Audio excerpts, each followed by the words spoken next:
Hello, and welcome to the commentary of Fallen Civilizations to the TAS. Join me as Eumeus14. Hello. And let's get this TAS underway. So, Eumeus, when would you say that the story really started with Fallen Civilizations? Started working on Fallen Civilizations 1 around the beginning of 2016, and Fallen Civilizations 2 started around sometime in November of 2016. So here we are entering Last Refuge, the first area of the map, obviously. And the way that this area usually works is we are in the light side and we are heading towards the dark side where the enemies get a bit harder. And there's a lot of sprint jumping at the beginning. He was able to run past those baby pigment spawners. Ordinarily, you would take those out with a gassed fireball turret. As you can see at the beginning of the run, we are more dependent on cookies, which are awful food sources, but it's pretty much the best we got.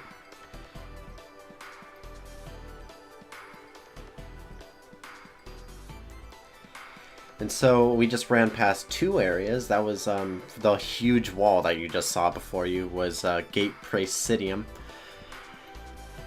And of course those are the holders of the white and orange wool.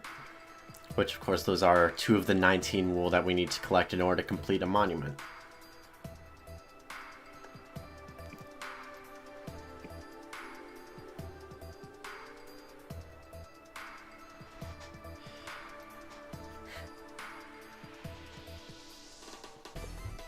And so here we are skipping directly to intersection 3.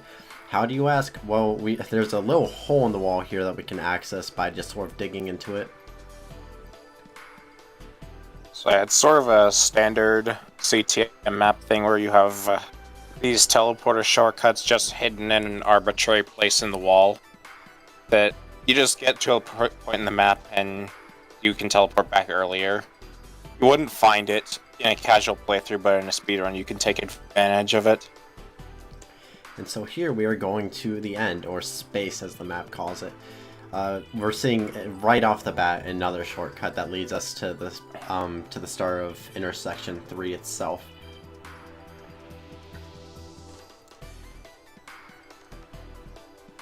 Normally in the map you would access this by getting to the end of the area that we are running to the end of from it.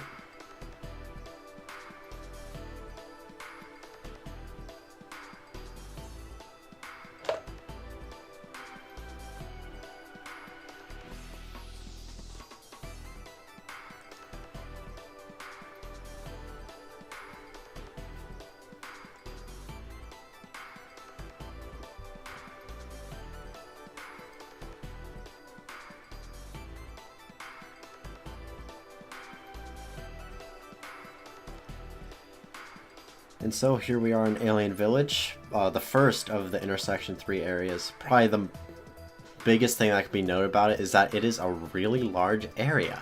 So there's certainly a lot of challenges as to, well, how do you make this large area smaller in a way to get through it faster, of course. One of those ways is, of course, ender pearls, which you are supplied with 16 of them at the start of the area. So we take full advantage of those. We use a total of 12. Spoiler alert. So the pattern here is you've got these bridges going between donut-shaped islands with the buildings hanging down from them. Some of those buildings have useful items inside the chests, and a good way to get those quickly is to throw an ender pearl, then drop down into the window and grab the items. So yeah, one of those items is a knockback stone sword. It has a fair amount of knockback. I believe it has 3 on it. Might be wrong. It was knockback 4. Knockback 4. And that makes dealing with enemies much easier than the axe, because I believe the axe has no knockback on it. especially over this large void where you just sort of kill them. Not like that. Shout out to my health. Anyway, we are. You started using TAS bridging in this one? Yeah, if you haven't watched the Fallen Civilizations 1 TAS, well, that's my first TAS. And also the bridging in that one, it's very close, I'd say, to RTA level bridging, where you just walk backwards and place blocks. In TAS bridging, you try as hard as you can to just sprint jump as if you're on an actual surface. So you sprint jump, place 3 to 4 or even 5 blocks depending on how fast you're going.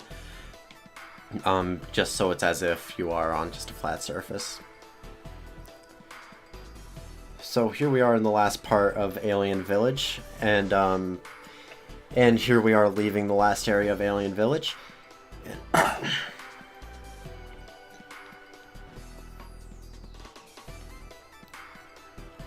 Yeah, that section was basically just a bunch of towers with different enemy spawners on them. It takes a while to normally go through that part, but with some well-placed ender pearl shots, it takes not even 10 seconds.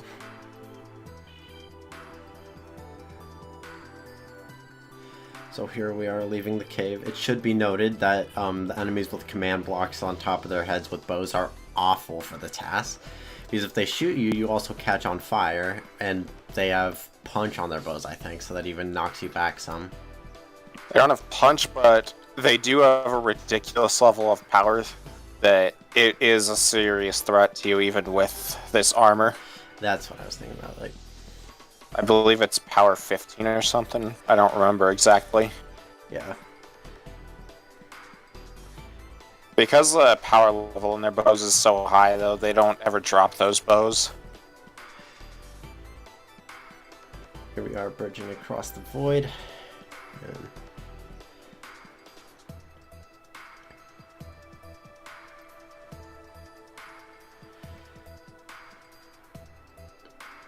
so yeah, these meteors that we're running past is, in a casual playthrough, you either bridge or ender pearl to them. And they typically contain goods, like of course like a challenge within, but they also contain diamond ore and the occasional chest, if I remember correctly. I think there's chests in one of them. Yeah. Yeah, and so that's the challenge of this area, and usually why it takes so long for a casual playthrough. For example, Eumeus14, me and a friend of ours, 95 Shade, we did a playthrough, and it took us around, I'd say, close to 10 hours to finish this area. We explored it pretty thoroughly. And so the next area we're heading towards is Asteroid Blast, which is the hub to 2 other areas.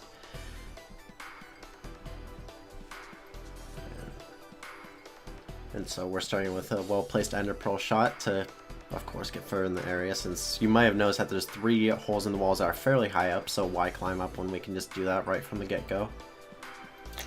Ladder. So this area has quite a few interesting enemies. Of course, because of the version differences, they don't all work, but that creeper you saw there is very much not a normal creeper. They have a greatly expanded blast range, which, if you're close enough and you don't have any sort of blast protection armor, it pretty much is guaranteed death. It's also the only area in the map with wither spawners, which we just ran past one. It's those clusters of 5 obsidian. There's a wither spawner under the middle piece. And so there was Uniburst barriers. By the way, I should note, in this map there's also 3 bonus castles. So the way that these were made is that myself, 95 Shade, and another person named Flanthus played Eumeus' first map, Fallen Civilizations 1. And so, as hidden bonus levels in each intersection, there are castles for us. So then the first intersection is Flanthus, since the farthest he made it was, I believe he made it 1 area, and then called it quits. 95 shade. I forget how far that guy went. He got, I believe, 2 of the first intersection areas done, and then he got destroyed by the flying skeletons in the 3rd intersection 1 area.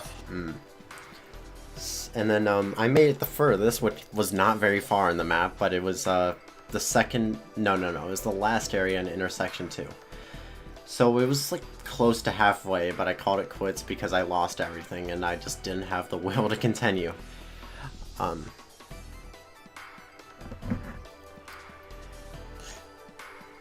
And so those are rare shiny creepers. They do not work correctly in this version. It is not that easy to get all those items. In regular play, like if you're playing this in 1.5.2, the intended version, they run at you insanely fast. Like basically, if they see you, they're on top of you, is how fast they are. And their fuse timer is instant. Yeah, so it is actually very hard to be the cause of their death. Now, the caveat to that is that they have... How much health do they have? They have half of a heart of health, so literally if you hit them with anything, they will die. But they also have a wither effect, so if you don't kill them before that kills them, then you don't get their drops. And their drops are, you get 16 water bottles, 4 diamond blocks, 8 golden carrots, 16 ender pearls, which will be very handy since we killed 3 of them here. I believe that's all that they drop. With some bottles of enchanting, if you didn't mention that. Oh yeah, 64 bottles of enchanting. Also, okay, so past that note, I did Uniburst barrier skip, which the gimmick to that was you get to the area and then it's like, it seems there's a barrier, so you gotta get past it. And the barrier is a bunch of potions of harming constantly spawning. And if you get caught in that, you're dead. Like, there's no argument. You are just dead if you get caught in that. It's instant damage 4, so it is capable of killing you in 1 hit. Yeah. So, to get past that, that's the intended way also, is to Ender Pearl past it.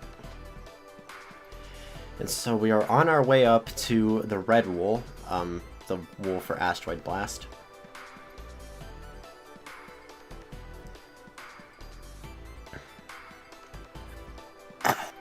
And so, to save a bit of time, we throw an Ender Pearl up there, land here near the hole that we're supposed to fall, and then we fell, threw an Ender Pearl up in the air, so then we land right next to where we need to go.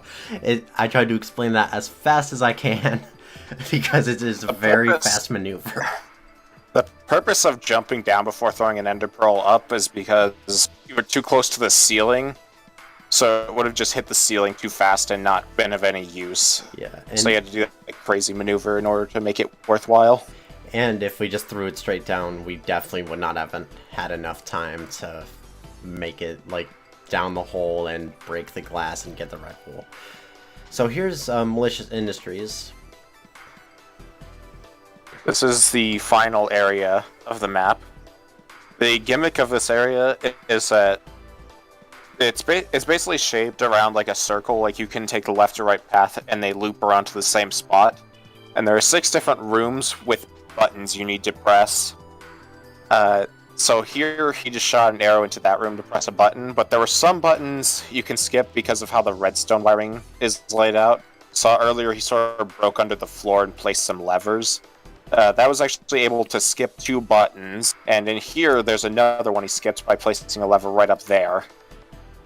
So just like that, he's technically activated all 6 of the buttons while only actually pressing 3 of them. And by pressing those buttons, you activate the 7th button. That is a teleporter that takes you to the final boss of the map. Another huge version difference is, of course, that the health does not work. It's very clear as I just destroy this guy. And so, normally, how many hearts does that guy have? It's 300, so single player versus that guy in a properly working version, that's a several minute long fight. Yeah, and that was done in a few seconds. Like, And so now there is Asteroid Blast done and all the areas that are within it. So now we are done. Now we are heading to the sun. Extreme heat.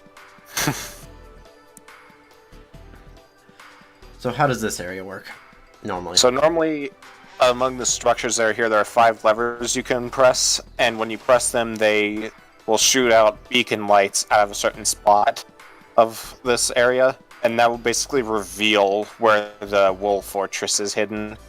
But it's not blocked up, so if you know where it is, you can just go to it. And that's where this rather insane Ender Pearl shot comes from. That just seems completely random, but nonetheless, it is right to the fortress.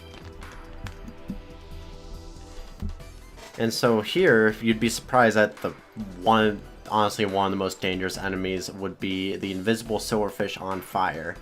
Because of the way that silverfish work, because they can get a lot of hits on you really quickly. And I believe that they have a damage buff. So, yeah, pretty significant one. So they could actually kill you pretty quickly if you're not careful in this area. However, it's a TAS, so we don't need to be careful. With full protection for diamond armor, I believe on average they do about 2 hearts of damage per hit on normal difficulty. So here's the climb. I had to do this twice, and it was not fun both times. Why did I have to do it twice? Simply because I got a rare Easter egg in OBS. It's not real, but the video just didn't stop recording. Like, I hit the stop recording button and it just didn't stop. So I opened the video file, like, being like, well, that's weird. And then that was a dumb idea. So his computer crashed and the video was corrupted. Yeah. Yeah, because it just kept trying and my computer was killed because of it, almost. So I just had to do it again. Which I probably didn't have to do in TAS time. Oh, by the way, we're done with Intersection 3. But I did in TAS time anyway, and that was 4.5 minutes of climbing when slowed down sometimes. Because he never had like a properly set spawn point, it just takes him back to the start when he leaves the end. So now that he's geared up with ender pearls and speed potions, it's a much better time to get this wool at the start. Yeah, now all other areas are jokes. There's the white wool. Hey. And so now we're gonna scale the wall. This area in particular, this wool would be a lot slower without ender pearls. Yeah, it would definitely have a lot more to do with, well, how fast can you pillar? And so, but instead we just decide to use 2 ender pearls to get all the way up here.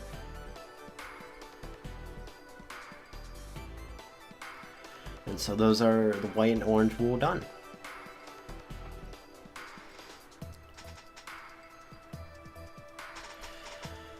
Hey, this looks familiar.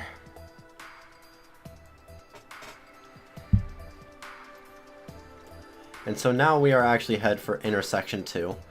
How do we get to Intersection 2? Another shortcut.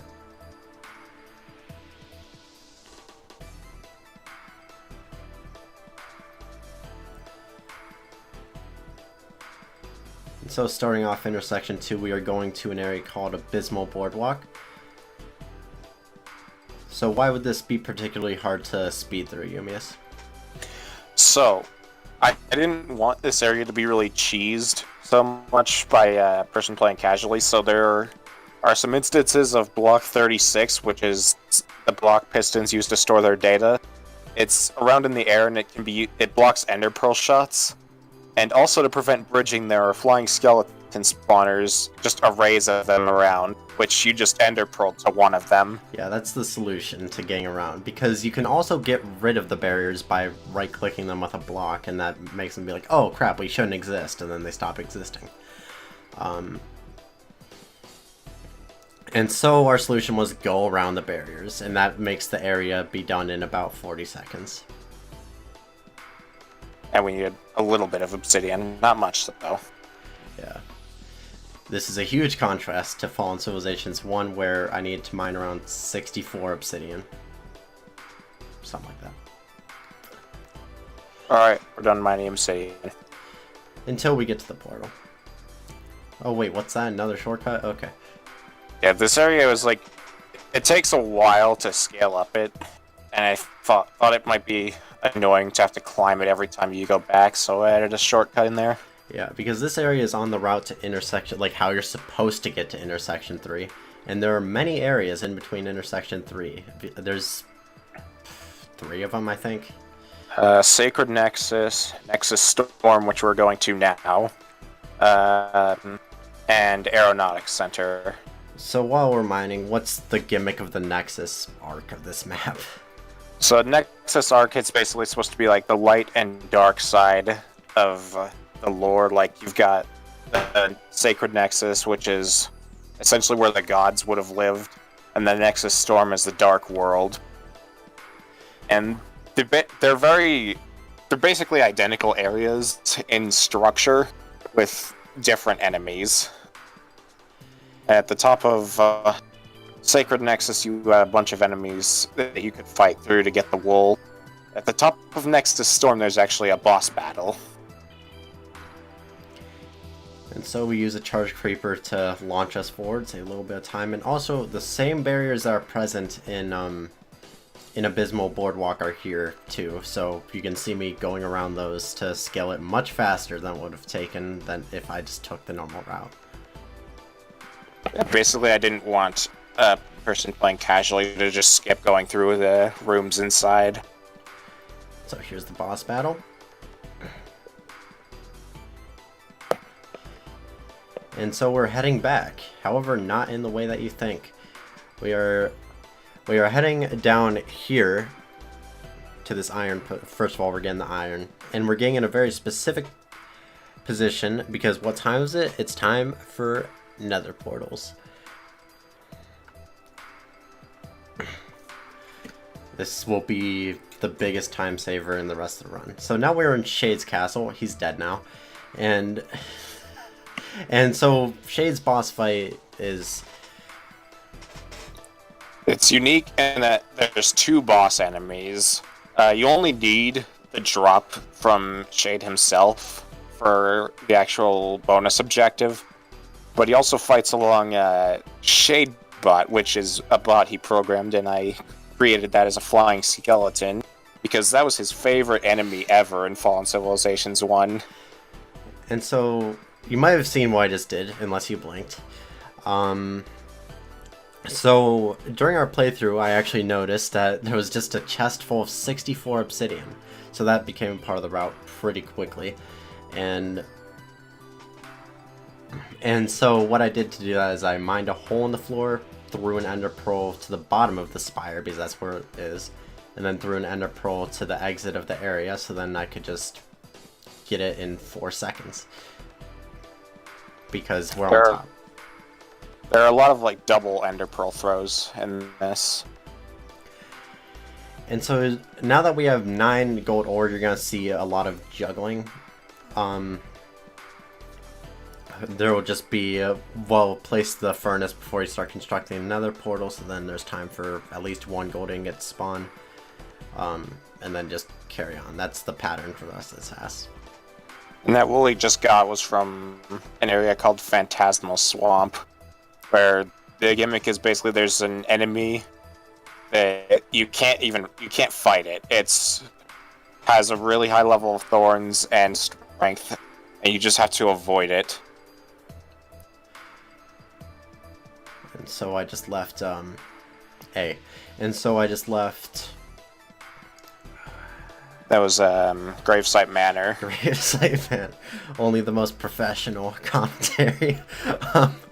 And so I just left Gravesite Manor, which it's in our map where there's 2 sides of it, where you enter the actual manor, which is on the surface, and it has a basement, which is entirely made out of bedrock and void, pretty much. Those are the 2 components. So you have to fight through a gauntlet of spawners and try your best not to get knocked in. However, we're done with that in an actual second, because the nether portal spawns right on top of the fleecy box. And you just beat the boss of Pyrofrost Shroom Cavern. It's the first wool boss fight in the map, and it's the one he did last. And so we are continuing the bridge.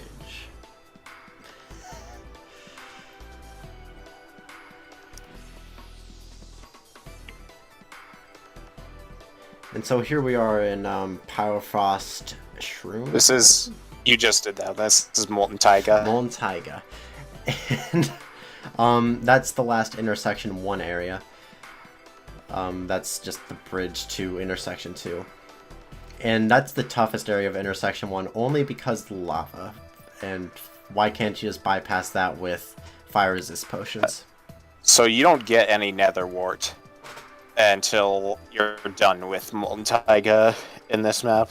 The only way you could get fire resistance potions up until then is if you were to get it from a witch drop, which all the witches are pretty much in water in this area, Flooded Cavern, which you just entered here. Yeah, so normally that area is very slow because of one reason. You have to swim entirely through it. However, you can just bypass all that because the last fortress that you actually get the wool in is not underwater. So you're able to just build another portal and go right straight to the fortress. Without portals, that would probably be, I would say, similarly slow to Alien Village. Definitely. And so we just built a portal without activating it there because we felt like it. No. That's the final portal of the map, but we figured since it's actually closer to the last portal, it would be more worthwhile to build it before this one, which is Flancis' Fortress. The first fortress, but the final fortress here. So this is basically just a bunch of... it's a bunch of floors with different enemies. As you go up, things do get harder. But with Ender Pearls, you can pretty much skip just right up to the top. And so here's Flantis. That's what you get for quitting at the first area, Flantis. And so now we're gonna drop.